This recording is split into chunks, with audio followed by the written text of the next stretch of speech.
Hello learners. सो आपको title देख के पता चल ही गया होगा कि आज हम बात करेंगे स्पेस रेस के बारे में, particularly the first space race. अब आपको लग रहा होगा कि स्पेस रेस तो सिर्फ एक ही हुई है ना। Well yes, but actually no. Space race सबसे पहले तो 60s के आसपास हुई थी, जब यूएसए और यूएसएसआर की राइवलरी चल रही थी। बट सेकंड स्पेस रेस कब हुआ, कैसे हुआ, ये सब जानने के लिए आपको हमारे नेक्स्ट वीडियो के लिए इंतजार करना पड़ेगा। सो अब नेक्स्ट वीडियो के आने के पहले आप ये वीडियो देखिए और जानिए स्पेस रेस के बारे में। सो बिना टाइम वेस्ट किए let's jump right into it. So सबसे पहले आते हैं फर्स्ट स्पेस रेस के टाइमलाइन पे। तो सब मामला शुरू हुआ 4 अक्टूबर 1957 को, जब सोवियत यूनियन ने लॉन्च कर दिया अपना पहला सैटेलाइट। और इनके सैटेलाइट लॉन्च करने के बाद यूएसए को इतना बड़ा शॉक लग गया कि लिटरली एक छोटा सा हिस्टोरिकल पीरियड तक स्टार्ट हो गया, जिसको बोलते हैं स्पुतनिक शॉक। अब यहाँ पे सोवियत यूनियन वाले रुके नहीं, ऑलमोस्ट एक महीने बाद ही उन्होंने सबसे पहले लिविंग ऑर्गेनिज्म को ऑर्बिट तक भेजने का अचीवमेंट भी हासिल कर लिया। अब यूएसए का भी ईगो हर्ट हो गया ये दो अचीवमेंट्स देखने के बाद। सो उन्होंने भी अपना पहला सैटेलाइट एक्सप्लोरर 1 को सक्सेसफुली ऑर्बिट में डाल दिया ऑन 31 जनवरी 1958। इसके बाद यूएसए ने एक और अचीवमेंट हासिल कर ली, जो कि था वर्ल्ड का फर्स्ट कम्युनिकेशन सैटेलाइट लॉन्च करना।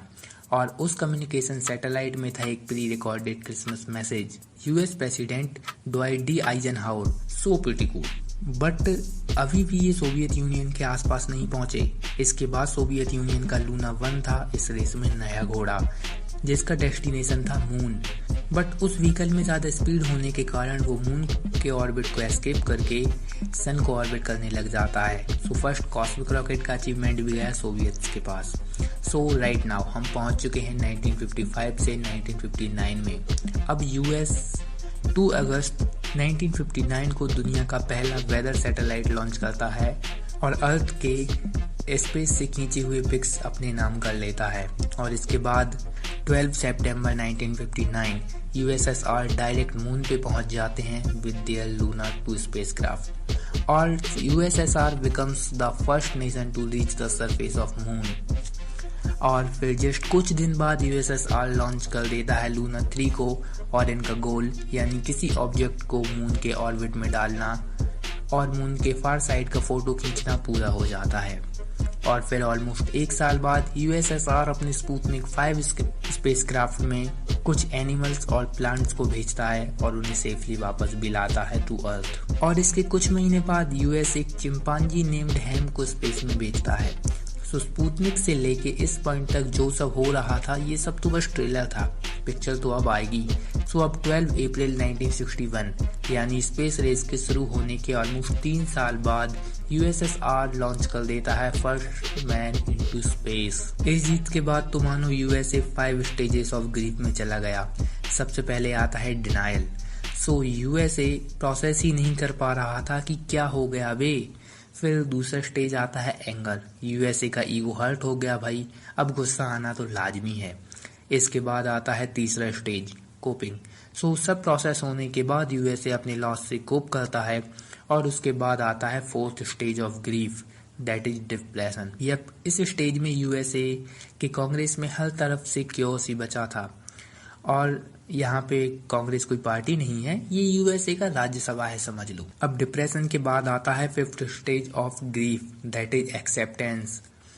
यूएसए ने अपने इस ह्यूज लॉस को एक्सेप्ट किया और यूएसएसआर के वॉचडॉग 1 के लॉन्च के एक महीने बाद अपना भी एक एस्ट्रोनॉट को स्पेस में भेजा। अब यूएसएसआर तो फुल स्विंग में आ ही गया था। सो उन्होंने फर्स्ट वुमेन इन स्पेस वाला रिकॉर्ड हासिल कर लिया एक साल बाद। बट कुछ महीनों बाद ही 12 सितंबर 1962 में प्रेसिडेंट कैनेडी अपना मून लैंडिंग का प्लान अनाउंस करते हैं। I believe that this nation should commit itself to achieving the goal before this decade is out of landing a man on the moon and returning him safely to the earth. USA अब simply USSR के जितना powerful बनने की कोशिश नहीं कर रहा था, बल्कि यूएसएसआर के आगे जाने का गोल स्टैब्लिश कर रहा था। इसके बाद ऑलमोस्ट 2 साल तक स्पेस रेस ठंडा ही रहा।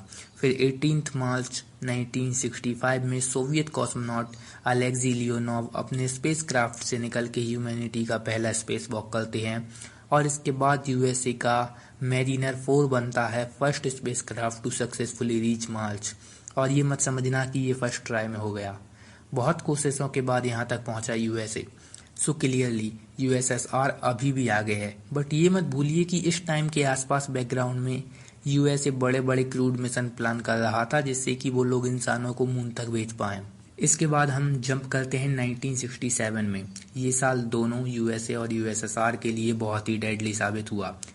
यूएसए का अपोलो 1 कैप्सूल में आग लग जाती है और इनके 3 एस्ट्रोनॉट्स की जान चली जाती है। इसी साल यूएसएसआर के एक कॉस्मोनॉट की भी मौत हो जाती है जब उनका कैप्सूल का पैरासूट नहीं खुल पाता और री एंट्री के दौरान उनका कैप्सूल स्लो नहीं हो पाता। इसके बाद फाइनली यूएसए यूएसएसआर को टक्कर देता है विद देयर अपोलो 8 स्पेसक्राफ्ट, जो कि बनता है the first crewed spacecraft to orbit the moon. इसके एक साल बाद ऑन 20 जुलाई 1969 यूएसए अपने अपोलो 11 स्पेसक्राफ्ट के साथ फाइनली स्पेस रेस में यूएसएसआर को ओवरटेक कर लेता है और इसी के साथ 1975 तक यूएसए और यूएसएसआर के टेंशन्स धीरे धीरे खत्म हो जाते हैं और एट लास्ट यूएसए और यूएसएसआर अपोलो सोयूज मिशन को अंजाम देते हैं, जिसमें यूएसए का अपोलो स्पेसक्राफ्ट यूएसएसआर के सोयूज स्पेसक्राफ्ट से डॉक करता है और दोनों साइड के एस्ट्रोनॉट्स एक दूसरे को गिफ्ट देते हैं और एट लास्ट एक हैंडशेक के बाद ये लेजेंडरी स्पेस रेस खत्म हो जाती है। नाउ इससे हमको क्या सीखने को मिलता है? कंपटीशन छोड़ के हम सबको लवी डवी हो जाना चाहिए? Of course not. इससे हमको ये सीखने को मिलता है कि अगर हम आगे बढ़ने की जिद पकड़ लें तो हम बहुत दूर जा सकते हैं। अगर हम ह्यूमंस वायलेंस को छोड़ के यूनिवर्स को कॉन्कर करने की जिद पकड़ लें तो हम शायद यूनिवर्स को भी कॉन्कर कर लें। क्या इसका मतलब ये है कि फर्स्ट स्पेस रेस बहुत अच्छा था और इसमें किसी की मौत नहीं हुई?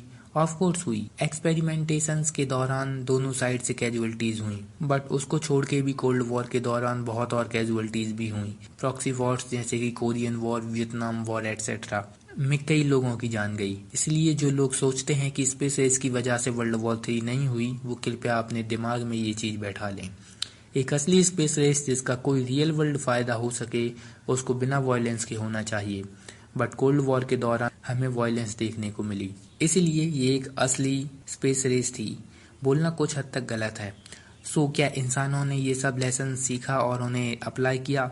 ये पता चलेगा हमारे नेक्स्ट वीडियो में, जो कि होगा second space race. So subscribe करके नोटिफिकेशंस ऑन रखें, जिससे जैसे ही हम वीडियो अपलोड करें आप सबसे पहले उसे देख पाएं। और अगर इस वीडियो में आपको थोड़ा सा भी फ्री का ज्ञान मिला हो, जिससे आपका थोड़ा सा भी भला हुआ हो, तो लाइक करें और इस वीडियो को शेयर भी कर दें। And on this note, scientific land